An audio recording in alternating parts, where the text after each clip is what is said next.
Bom dia a todos, meu nome é Magno Frederico Gomes e hoje nós estamos aqui na aula de Direito Previdenciário da Escola Superior Dom Helder Câmara, né, e a temática da nossa aula de hoje é Assistência Social, segunda parte. Eu informo a todos os presentes que vocês estão sendo gravados e que posteriormente essa aula será lançada no YouTube para que vocês possam assisti-la novamente, ou aqueles que se ausentaram nessa videoconferência, para que eles possam também ter a mesma oportunidade de assistência que vocês. Informo a todos, né, que na aula passada nós trabalhamos dois tópicos desse sumário. Então, nós fizemos primeiro uma previsão normativa, apresentamos a previsão normativa e apresentamos o benefício assistencial e seus requisitos em aula anterior.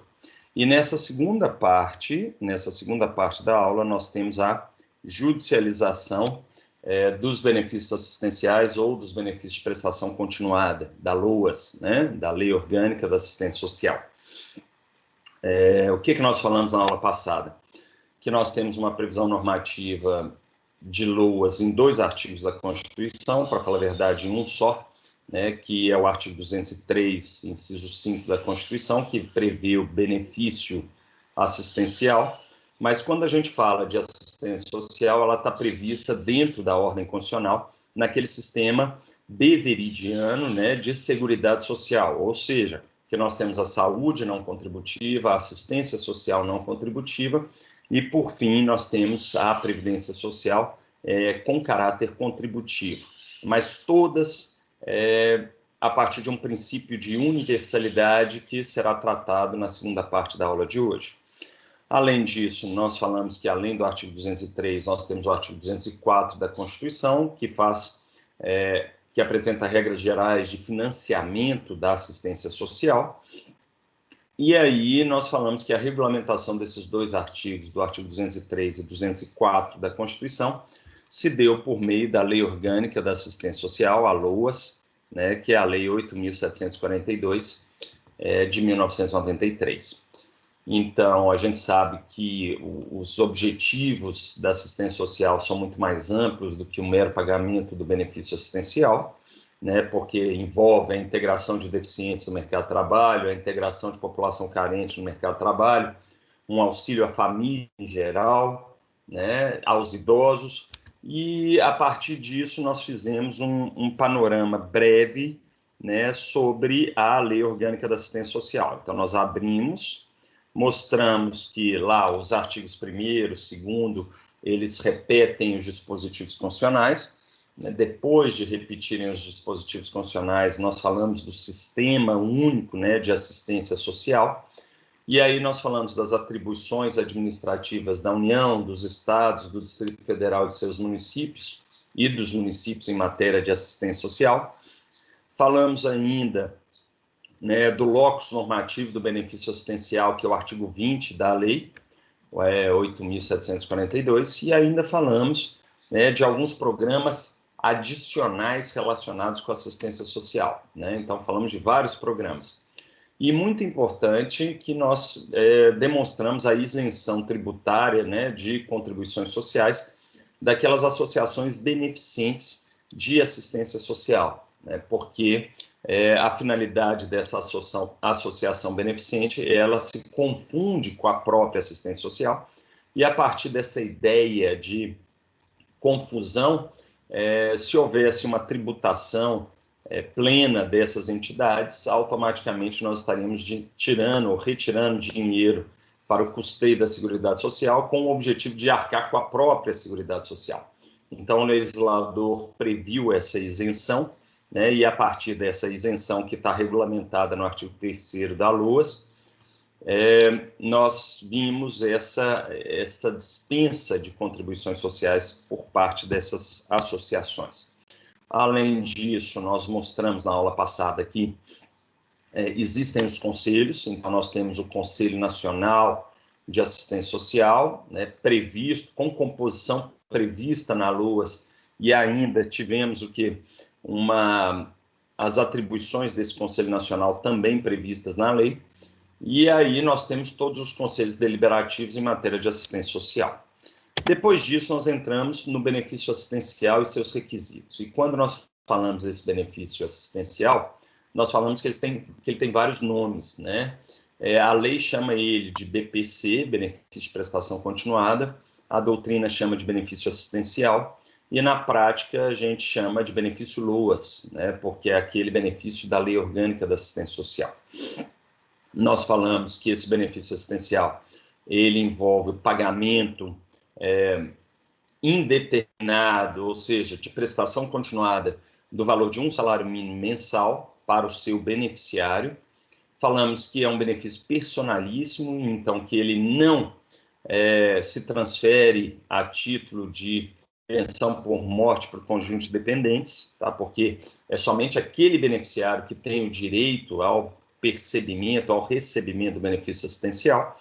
Ele não dá direito à gratificação natalina, então não dá direito ao 13º salário, então são apenas 12 prestações anuais, tá claro?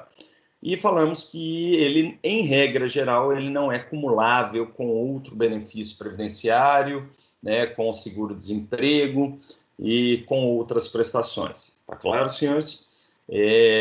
Quando a gente fala que ele não é cumulável, isso significa que é a regra, mas existem exceções, né? Nós temos as vítimas de talidomida e também as vítimas de Chagas, e aí seria uma exceção em que é possível implementar uma cumulatividade de benefício assistencial com outros benefícios especiais de legislação extravagante. Além disso, nós falamos na aula passada sobre os beneficiários do LOAS.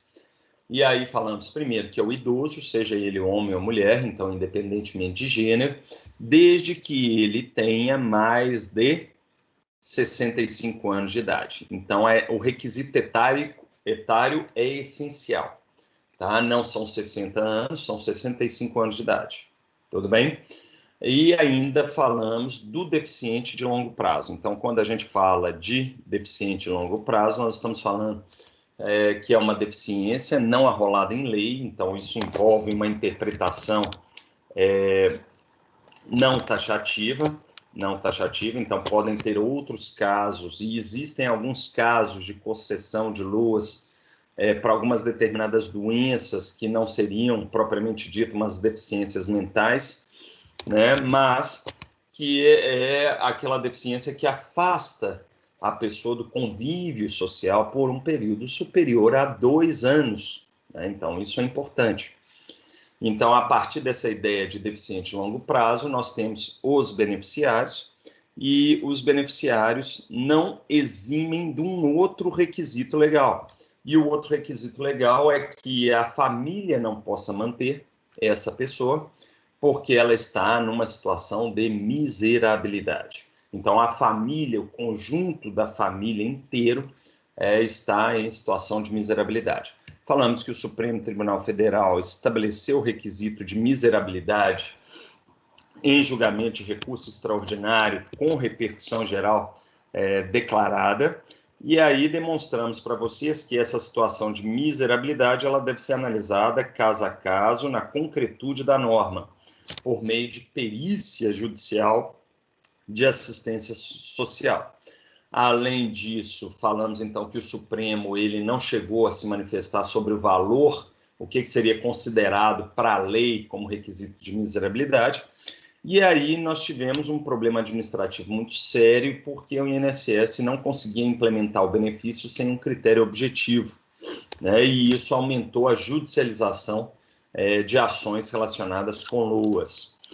Nós falamos ainda na aula passada, né, que o requisito legal originariamente era 1/4 do salário mínimo per capita, que estava previsto no artigo 20, parágrafo 3º da LOAS, tá joia, senhores?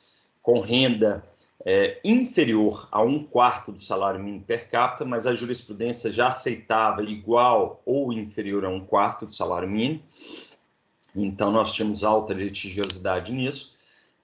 Depois, já no ano de 2020, o então presidente Bolsonaro está tentando mexer na LOAS, e teve tentativa também durante a reforma da Previdência. Ele alterou o critério para meio salário mínimo, tá? Em 2020, e ainda em 2020, no final do ano ou durante a pandemia de coronavírus, ele restabeleceu os critérios anteriores. E aí ele falou o quê? Ele falou que renda per capita igual ou inferior a 1/4 do salário mínimo, igual ou inferior a 1/4 do salário mínimo, na família inteira, e durante a pandemia esse critério poderia ser relativizado passando para meio salário mínimo. E esse foi uma alteração legislativa em cima de julgamento do Supremo, né, por proposta de iniciativa do próprio governo federal, que ainda depende de nova decisão do Supremo sobre a constitucionalidade desse dispositivo. Porque se antes da pandemia já se considerava meio salário mínimo per capita como um critério de miserabilidade, após a pandemia, em que vai haver um agravamento social e econômico das famílias, eu acredito que aí talvez a gente possa pensar até em majoração desse parâmetro, mas isso depende de decisão do Supremo. Além disso, nós fizemos uma análise sobre a jurisprudência dos tribunais e principalmente do STJ sobre a interpretação do artigo 34 da Lei 10.741, que é o Estatuto do Idoso, que prevê o pagamento de benefício assistencial para idosos somente a partir dos 65 anos de idade. E, além disso, falamos que, em se tratando de benefício assistencial, o pagamento de um benefício assistencial para outro idoso na mesma residência será desconsiderado para efeitos de cálculo da renda per capita. Então, é isso que prevê o parágrafo único do artigo 34 da Lei 10.741 de 2003, que é o Estatuto do Idoso. No entanto, nós falamos que a interpretação jurisprudencial é extensiva sobre esse dispositivo, especialmente a do STJ, né, ainda pendendo o julgamento supremo sobre o assunto, mas nós temos o seguinte, esse parágrafo único do artigo 34, o STJ já falou que ele se aplica também para deficientes que integram um núcleo familiar e que já recebem LOAS. Então, deve ser desconsiderado o LOAS pago para deficientes também, em benefício de idosos. Além disso, ele falou que se o idoso, ao invés de receber benefício assistencial, receber também benefício previdenciário, ou seja, aposentadoria por idade, por tempo de contribuição e assim por diante, também vai desconsiderar do cálculo da renda per capita se o benefício previdenciário não ultrapassar o valor de piso previdenciário, ou seja, de salário mínimo. Então, são essas as decisões sobre LOAS que foram ensinadas na aula passada, tá claro? E agora nós temos que fazer uma digressão para terminar a aula relacionada com assistência social sobre a judicialização do benefício, e é uma ação muito comum na prática, tá? Em que recém-formados ajuizam, tá? E eles ficam com muito medo de ajuizar essa ação, porque é uma ação de justiça federal, né? Justiça comum federal. E aí as pessoas entendem que a complexidade da matéria que tramita na justiça federal seria mais difícil que a da justiça comum estadual.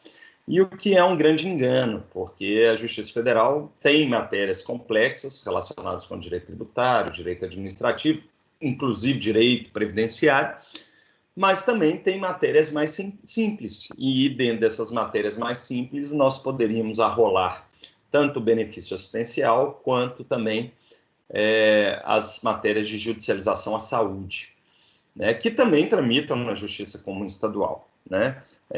Eu relembro a vocês que se a comarca não tiver vara da Justiça Federal ou de juizado da Justiça Federal, né, juizado federal, o juiz de direito ele tem competência do interior para decidir a matéria de benefício assistencial ou de direito previdenciário, de acordo com o artigo 109, parágrafos da Constituição. Mas o eventual recurso interposto contra as decisões interlocutórias ou a sentença, eles serão analisados pelo Tribunal Regional Federal da respectiva região. Né? Então, isso é um elemento importante de competência que todos os senhores estudaram em direito constitucional. Mas dito isso, então nós vamos para frente. Então agora nós vamos trabalhar a judicialização. Então a temática agora da segunda parte da aula é a judicialização do benefício assistencial. E quando a gente fala de judicialização do benefício assistencial, eu tenho que fazer referência obrigatória à Lei 10.259, que é a lei do JEF, Juizado Especial Federal, e eu peço a todos vocês uma leitura obrigatória dessa lei.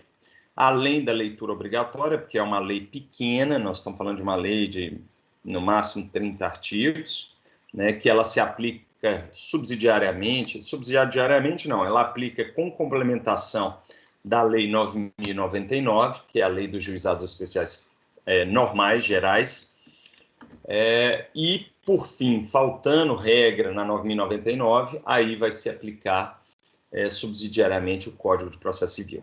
Então, eu aconselho que vocês vejam um vídeo que nós temos disponibilizado no YouTube sobre a Lei 10.259, né, para que vocês possam verificar eventuais questões relacionadas com o benefício assistencial em juízo, né? Então, vamos lá.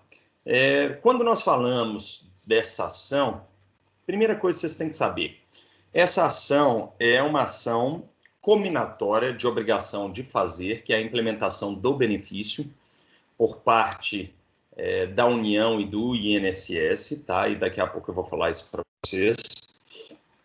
E ela é acumulada com cobrança. E o que significa cobrança? Porque você condena a autarquia previdenciária ao pagamento do benefício assistencial retroativamente à data do requerimento administrativo que foi indeferido. Então, você tem vários pedidos. Você tem o pedido imediato para julgar procedentes os pedidos e você tem os pedidos imediatos para determinar a implementação do benefício assistencial e condenar aos pagamentos atrasados do benefício assistencial a partir do indeferimento administrativo. Relembra vocês que nós temos um prazo de prescrição de parcelas, né, que é de 5 anos contra a Fazenda Pública. Então, você só pega os 5 anos para trás. Então, se você requereu o benefício assistencial e ele foi indeferido, você tem o prazo máximo, né, de 5 anos para ajuizar a ação, sob pena de prescrição de algumas parcelas, né? Elas vão prescrevendo as primeiras. Agora, dizem que a decadência para o ajuizamento seria de 10 anos, mas, mesmo que haja a decadência, os requisitos do benefício assistencial eles podem ser implementados a posteriori, porque o benefício assistencial, em matéria de processo civil, é chamada de relação jurídica continuativa. Então, pode ter havido um indeferimento anterior, porque não tinha os requisitos de renda per capita, e depois de um agravamento da situação fático-financeira da família, pode haver a concessão a posteriori. E da mesma forma, a deficiência de longo prazo, ela pode não estar caracterizada em determinado momento, mas com um agravamento da situação médica daquele paciente ou do futuro autor da ação de benefício assistencial, aí você possa vir a ajuizar. Essa relação jurídica continuativa ela está prevista no Código de Processo Civil, né? Se não me falha a memória, no artigo 505 do CPC. Né? Se não for no artigo 505, está ali pertinho. Tá claro, gente? Então, atenção, vocês podem fazer, então, o pedido auto-executivo de implementação do benefício assistencial, vocês devem formular o pedido condenatório de condenação nas prestações antigas, mas não tem condenação em custas e honorários nos juizados especiais federais em primeiro grau de jurisdição. Relembro a todos que nos juizados especiais federais o valor de causa é de 60 salários mínimos, então a parte pode ajuizar a ação sozinha na atermação, mas é muito arriscado, porque você tem que produzir uma certa prova e uma prova complexa nesse juizado especial federal. Eu vou ser muito sincero para vocês, como o valor do benefício é de um salário mínimo mensal, né, sem direito à gratificação natalina, nós temos que 99,9999% seriam de ações de juizados especiais federais. E como é que você faz a análise do valor de causa? você pega 12 vezes um salário, e aí você tem o ano das prestações, de acordo com o artigo 292 do CPC, né, porque se as prestações são por mais de um ano, você tem que multiplicar 12 vezes o pedido final. Então, é 12 vezes um salário, que dá 12 salários mínimos, e depois vocês têm que somar esse valor, em regra geral é somar, com os valores atrasados de benefícios assistenciais que não foram pagos pelo INSS a partir do indeferimento administrativo.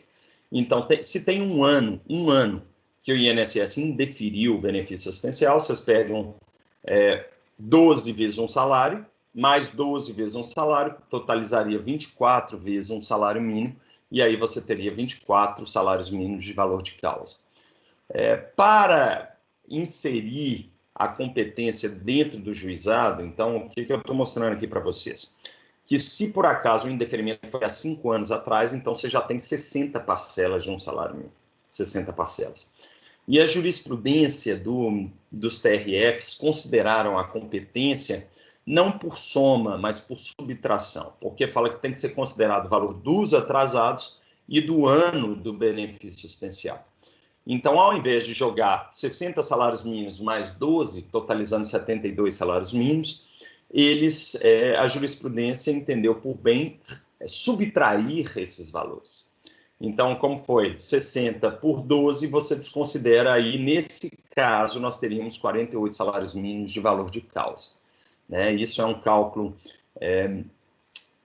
é uma interpretação jurisprudencial que foi dada para ampliar a competência do juizado especial federal. Tá claro, senhores? E isso acaba prejudicando o jurisdicionado, porque a gente sabe que pode haver renúncia dos valores que excedam a competência do juizado especial para que as ações tramitem nos juizados especiais. E aí nós temos necessariamente o quê? Se há uma renúncia, para entrar nisso, a conta que a jurisprudência costuma fazer é essa, 60 menos 12, 48. Então, você não renuncia, se você tem lá 72, 80 meses em atraso, automaticamente você vai ter algumas parcelas prescritas, mas 60 por 12, aí você tira e reduz o valor da condenação para 48 salários mínimos. Sabendo que as parcelas vencidas no curso da demanda, né, que são as prestações de trato sucessivo, elas estão inseridas no pedido da ação cominatória, acumulado com cobrança pelos juizados especiais. Saliento também que há possibilidade de requerimento de tutela provisória de urgência antecipatória, né, desde que haja prova pré-constituída sobre os requisitos de concessão do benefício, o que é muito difícil, porque já foi feita uma análise administrativa e o ato administrativo foi no sentido de indeferir o benefício assistencial. Tá claro, senhores? Então, vamos lá. Pressuposto básico para o juizamento da ação. Pressuposto básico é o quê? O indeferimento administrativo do benefício assistencial pelo INSS. Não existe uma agência nacional, um Instituto Nacional para o deferimento de benefícios assistenciais. Tá claro, senhores? Então, a jurisprudência consolidou-se no sentido de que é o INSS que faz a gestão do benefício assistencial, é ele que faz, porque a assistência social se beneficia da estrutura administrativa do próprio INSS. Então, primeiramente, se você quer fazer um pedido de LOAS, você tem que aconselhar o cliente a ir na agência do INSS, faz o agendamento pelo 135, né, que é o Datafone, é o Previfone, e vai lá e já formula o pedido. Eles já fazem uma análise de assistência social já no atendimento, leva alguns documentos. Se for o caso, ele manda um auditor do INSS para verificar se esses requisitos estão preenchidos, e depois de feito isso, eles deferem. É muito comum não enviarem o assistente social, tá claro, senhores? E fazer só a análise administrativa por meio de requisitos de prova documental no dia do atendimento, tá joia? E se houver o indeferimento administrativo, aí sim vai para a Justiça. O Supremo Tribunal Federal, em 2014, entendeu que a Justiça Comum Federal não é posto avançado do INSS, então, para efeitos de benefícios previdenciários e benefícios assistenciais, é obrigatório, primeiro, o requerimento administrativo com indeferimento. Isso não quer dizer, senhores, que seja obrigatório o esgotamento da esfera administrativa. Não é isso, não é isso. O que seria o esgotamento? Indeferido na agência, você formula o requerimento administrativo para que a junta de recursos do INSS possa analisar o benefício, tá? Então,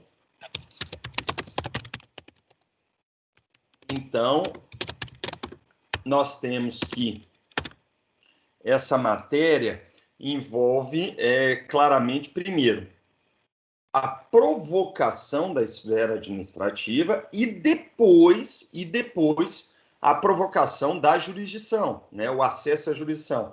Então, gente, um único indeferimento administrativo já é suficiente para ajuizar a ação junto à Justiça Comum Federal em seu juizado especial, que é a regra geral. Tá claro, senhores? Então, vamos seguindo. E aí, como eu falei para vocês, quando eu comecei a advogar, eu fui defensor da Ativo no juizado especial, quando não tinha Defensoria Pública da União em Belo Horizonte. Quando eu comecei a advogar no Juizado Especial Federal, em 2004, 2003, a jurisprudência era no sentido de ter um litisconsórcio passivo necessário no polo passivo da ação, né? E era um litisconsórcio passivo necessário e unitário entre a União e o INSS. Com o passar do tempo, eles viram que os déficits previdenciários, por força do artigo 16 da 8.212, seriam arcados mesmo pela União, e eles falaram, não, é desnecessária a inclusão da União no polo passivo. Basta, hoje em dia, a inserção do INSS. Então, você só coloca o INSS no polo passivo da ação, tá claro? Apesar de que a gente sabe que dentro do orçamento da Seguridade Social, nós temos uma parte que é o orçamento de matéria previdenciária, outra parte da assistência, outra parte da saúde, e que, de fato, a manutenção da assistência social sai dos cofres da União, né? Em regra geral, né? Então, o pagamento do benefício assistencial, ele é a cargo da União, mas esse dinheiro sai da União, é remetido para o INSS, e o INSS é que faz a distribuição dos benefícios assistenciais. Dito isso, senhores, eu chamo a atenção de vocês sobre um dispositivo importante, que é a flexibilidade procedimental, tá certo? Flexibilidade procedimental. E quando eu falo de flexibilidade procedimental, isso envolve, às vezes, a mudança de fases processuais durante determinadas ações. E eu chamo a atenção de vocês porque, prestem muita atenção, quando nós estamos falando, e eu já vou entrar aqui na prova necessária, tá certo, senhores? Quando eu vou entrar aqui na prova necessária, de benefício assistencial para idoso, é muito mais fácil você conseguir um benefício assistencial para idoso do que de deficiente de longo prazo. E por que eu falo isso? Porque na ação de benefício assistencial para idoso, você só precisa de uma perícia, que é a perícia de assistência social, em que o assistente social se dirige à residência, faz uma entrevista com a pessoa, tira fotos da casa, né? Tira fotos da casa. E eu gosto de falar para os meus alunos que cliente que pede benefício assistencial e é orgulhoso porque não gosta de falar a verdade, a realidade, ele perde a ação, né? Porque ele não fala que ele está passando necessidade financeira. Enquanto que, para receber o benefício assistencial, é obrigatória a situação de miserabilidade.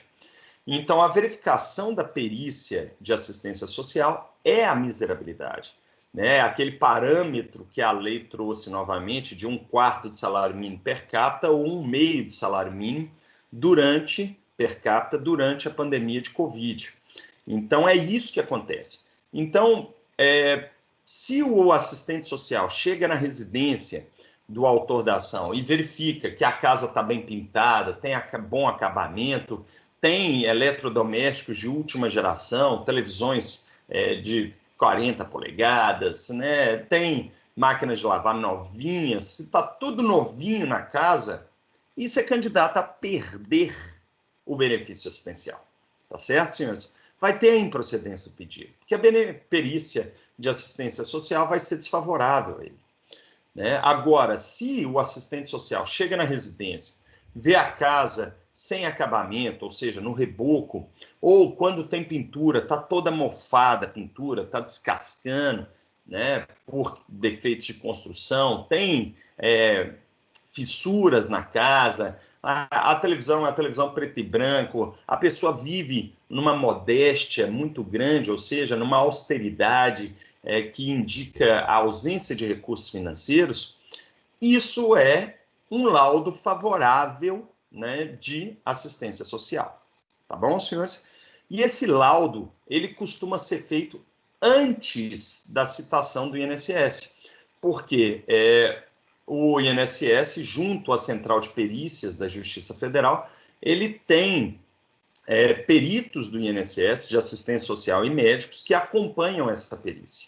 Então, vai o perito judicial com o perito do INSS, antes mesmo do INSS ser citado. E aí, se essa perícia ela já emite um posicionamento desfavorável, né, falando não há situação de miserabilidade, o juiz, sem citar o INSS, ele já utiliza o julgamento liminar de improcedência do pedido, aquele do artigo 332 do CPC. E ele, sem citar o INSS, ele já julga improcedente o pedido. Então, notem, senhores, que as perícias costumam ser realizadas antes da citação da autarquia previdenciária por força do procurador federal, né? E essa seria a prova necessária para um idoso. Por quê? O parâmetro etário, ele se prova por certidão de nascimento ou de casamento, tá? E é muito comum procurarem esses idosos antes, um advogado, para alterar a data de nascimento, para que seja uma data mais antiga. E por que mais antiga?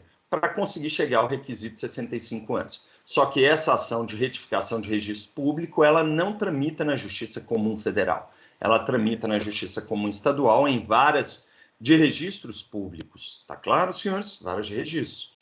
Então, é assim. Agora, mudando o parâmetro, a partir do momento que a gente fala de deficiente, e aí eu estou aqui em prova necessária, volto aqui para cá, quando a gente fala de deficiente de longo prazo, aí nós temos duas perícias. Além da perícia de assistência social que eu expliquei para vocês, nós temos ainda a perícia médica. E essa perícia médica, ela também é feita na esfera administrativa, e o perito do INSS médico na esfera administrativa costuma ser bastante rigoroso com essa deficiência de longo prazo. E é muito comum esses indeferimentos, porque não se caracteriza a deficiência de longo prazo. Então, aí, nessas ações de LOAS para deficiente, o que você vai ter que fazer? Você vai ter que fazer as duas perícias. Primeiro, a médica, então eles fazem primeiro a médica, na Central de Perícias dos Juizados Especiais Federais, e se, antes de citar o INSS, e se fica caracterizada a deficiência de longo prazo, aí depois eles fazem a perícia de assistência social. Então eles vão fazer as duas. Se uma das duas for desfavorável, julgamento liminar de improcedência do pedido do artigo 332, sem citar o INSS. Se as duas perícias foram favoráveis, né, a primeira caracterizada como perícia médica, falando que existe deficiência de longo prazo do autor da demanda, e a segunda, que existe claramente a situação de miserabilidade, aí sim o juiz determina a citação do INSS dentro dessa flexibilidade procedimental, e aí o INSS contesta a demanda. Tá claro? Por meio da sua Procuradoria Federal. É claro que o autor da demanda Se ele for deficiente de longo prazo, ele vai ter que estar sendo representado, né? Se for uma incapacidade absoluta e ele for menor de 16 anos, ele vai ser representado pelos detentor do poder familiar. Agora, se ele for maior de 16 anos ou de 18, normalmente nós temos que primeiro ter a curatela provisória concedida dentro de processos de interdição nas varas de família. Tá claro, gente? E aí, juntando a procuração assinada pelo curador provisório definitivo, mais a certidão de curatela e mais a certidão de nascimento ou de casamento em que consta a interdição, aí nós temos a regularidade de representação dentro desse processo judicial. Tá claro, senhores? Chama a atenção de vocês que nós temos a possibilidade de liminares, né? Essa liminar ela está prevista nos artigos 4º e 5º da Lei do Juizado Especial Federal e ela é de tutela provisória de urgência antecipatória. Então, ela tem que ter a probabilidade do direito, então tem que ter as duas perícias favoráveis, porque senão o juiz não dá a probabilidade de direito. Tem que ter a possibilidade de dano ao direito material, então a pessoa tem que estar naquele caráter de urgência. Sem benefício assistencial, nós vamos passar mais fome ainda, porque a miserabilidade já envolve a situação financeira precária, de hipossuficiência financeira, e tem que ter a reversibilidade da medida. Essa reversibilidade da medida aqui costuma ser relativizada em juízo, porque se você não tem dinheiro para comer, obviamente você não vai ter dinheiro para devolver o benefício assistencial que foi recebido irregularmente. Tá claro, gente? E aí a gente entra nos recursos cabíveis. E dentro dos recursos cabíveis, eu abro aqui na lei, e eu vou abrir aqui para vocês a lei 10.259, deixa eu ver se ela funcionar aqui rapidinho, eu tinha que já ter aberto ela, mas não abri. E nós temos o seguinte, se for deferida a liminar, essa liminar aqui, tá? A lei dos juizados especiais federais e de fazenda pública, nesses dois artigos que eu estou mostrando aqui para vocês, prevê algumas especificidades para essa liminar. Tá claro, gente? A primeira especificidade para essa liminar é a seguinte, toda medida cautelar lato sensu pode ser apreciada de ofício nos juizados especiais federais, tá? Ou de fazenda pública. Então, eles podem apreciar de ofício essa tutela provisória de urgência antecipatória. Então, mesmo que não haja requerimento, pode ser apreciado. Então, tem juízes federais que falam que vão apreciar a liminar quando julgarem o processo, então vão decidir a liminar na sentença. Isso é uma forma, né, de retirar o efeito suspensivo dos recursos, apesar de que na Lei 9.099 o recurso nominado não tem efeito suspensivo, em regra, mas seria uma forma de evitar a concessão de efeito suspensivo em recurso nominado, né? E aí nós temos esse artigo 4º que fala exatamente isso que eu estou mostrando para vocês. O juiz poderá, de ofício ou a requerimento de partes, deferir medidas cautelares no curso do processo. Quando a gente fala de medida cautelar, a gente está falando de medida cautelar lato sensu, tá? Então, pode ser tanto tutela provisória de urgência antecipatória, como tutela provisória de urgência cautelar, né? Desde que seja para evitar dano de difícil ou incerta reparação. Tá bom, senhores? Além disso, tá bom, senhores? Então, pode ser de ofício. Tirando o juizado especial federal e de fazenda pública, o juiz de juizados especiais estaduais, cíveis de telecomunicação, eles não podem deferir tutela provisória de ofício, tá claro? É só nos juizados de fazenda pública, 10.259 e 12.153, que são juizados federais e juizados de fazenda pública estaduais e municipais. E aí, quando a gente chega nos recursos, muita atenção, vem o artigo 5º. E o artigo 5º traz uma disposição que também é reproduzida na Lei 12.153, que fala, exceto nos casos do artigo 4º, somente será admitido recurso da sentença definitiva. O conceito de sentença definitiva é a sentença do artigo 487 do CPC, ou seja, com resolução de mérito. Né? E qual recurso cabível contra a sentença com resolução de mérito? nos juizados. É o recurso inominado no prazo de 10 dias. Tá claro, senhores? Com preparo feito em 48 horas depois da interposição do recurso. Tudo bem? Mas, além desse recurso inominado contra a sentença, nós temos os embargos de declaração, sempre alegando omissão, obscuridade, contradição ou inexatidão material. É muito comum tentar o pedido de efeito infringente nos juizados para evitar o recurso inominado. Tá bom, senhores? Mas aí, para fazer o pedido de efeito infringente em embargos declaratórios, nós temos que ter teratologia da decisão, ou seja, uma decisão absurda ou extratemporânea. Tá claro? Então, olha aqui, exceto no caso do artigo 4º, que é a decisão interlocutória que de ofício ou requerimento de parte defere medida cautelar no curso do processo para evitar dano de difícil reparação, significa que cabe recurso apenas da sentença final. Embargos de declaração e recurso nominado. Qual é a interpretação? A interpretação é a seguinte: das decisões interlocutórias que indefiram ou defiram tutela provisória de urgência, antecipatória ou cautelar, antes da sentença, cabe recurso também. E esse recurso ele é chamado, na prática, de recurso inominado de instrumento.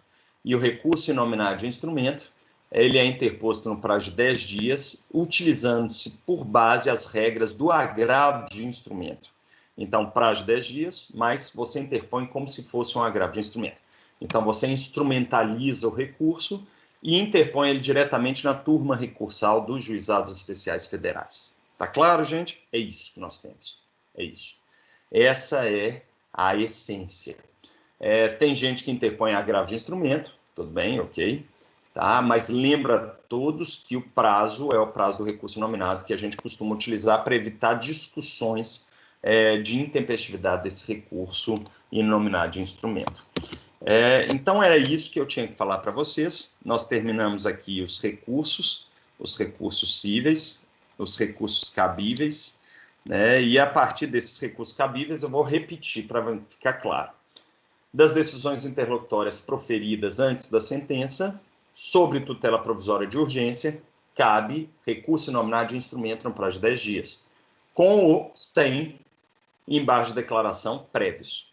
Da sentença final do processo dos juizados especiais, cabe recurso inominado. E atenção, e se a tutela provisória foi apreciada na sentença, o recurso inominado consome o agravo de instrumento. Então, vai ser só o recurso inominado com o pedido de tutela provisória recursal, ou efeito ativo ou efeito suspensivo.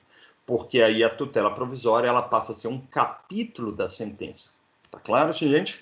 Então, esses são os recursos. Salienta a vocês que também da sentença cabe embargo de declaração. Agora, da decisão da turma recursal, pode caber, da turma, então eu estou falando do acórdão da turma, pode caber pedido de uniformização de jurisprudência do artigo 14 da 10.259, que vai para a turma nacional de uniformização, se o dissídio for entre regiões diferentes dos juizados especiais, ou com base em decisão do próprio STJ. Ou vai para as turmas regionais de uniformização de jurisprudência, se o dissídio jurisprudencial na interpretação do direito material for entre turmas recursais da mesma região. Tá claro, senhores? E, além desse, cabe o recurso extraordinário se houver violação direta a texto constitucional, sabendo que a interpretação do Supremo é no sentido de evitar ou quase nunca conhecer de recursos extraordinários com base contra acórdãos de turmas recursais, porque, de fato, nós temos aí uma repercussão geral julgada pelo Supremo nesse sentido. No mais, senhores, eu informo a todos que essa aula ela vai ser disponibilizada no YouTube, tá certo? Eu acredito que hoje, no final da tarde, já nesse nosso endereço aqui, eu já lance para vocês a segunda parte da assistência social. E agora eu vou terminar a nossa gravação, tá claro, senhores? Para sanar as perguntas daqueles que estão presentes, tá? Eu agradeço a todos a presença, agradeço de fato. e me coloco à disposição dos senhores para sanar eventuais perguntas. Muito obrigado a todos pela atenção e eu peço que se cuidem durante o período de isolamento social. Tá joia, senhores? Um abraço a todos e até mais.